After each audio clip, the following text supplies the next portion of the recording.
Hello bachcho, let's read the question. Question says two masses of 1 kg and 5 kg are attached to the ends of a massless string passing over a pulley of negligible weight.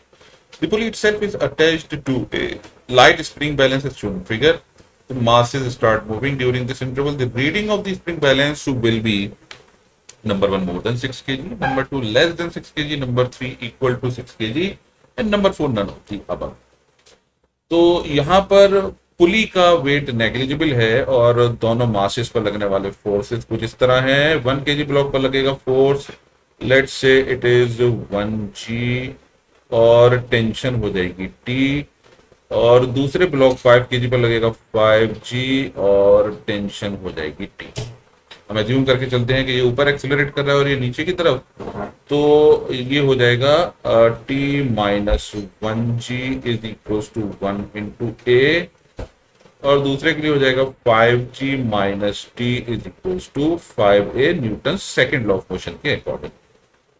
तो Newton second law of motion के according net force is equal to mass into acceleration. दोनों equations को add करेंगे तो adding equation 1 and 2 we get 5g minus 1g is 4g और t से t cancel हो गया इज इक्वल टू 6A, यानी एक्सेलरेशन की वैल्यू हो जाएगी 2/3g। This is our third expression.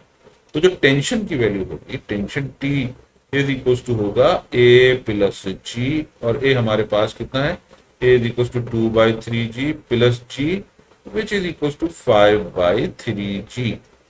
ये हो गया 5/3g, यानी टेंशन की जो वैल्यू होगी, अगर हम टेंशन कैलकुलेट करेंगे, यानी यहां पर ये स्प्रिंग बैलेंस की रीडिंग होगी, ये होगी T डैश।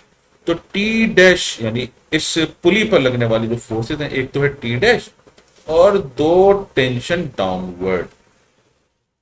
तो T dash minus 2T is equal to होगा 0, यानी T डैश की वैल्यू हो जाएगी 2T, यानी ये हो जाएगा 2 × 5/3g which is equal to 10/3g।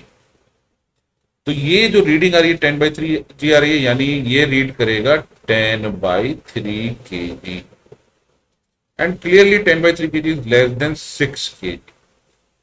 तो लेस देन 6 kg इसका मतलब आंसर हो जाएगा 2। I hope you understood the solution. Thank you.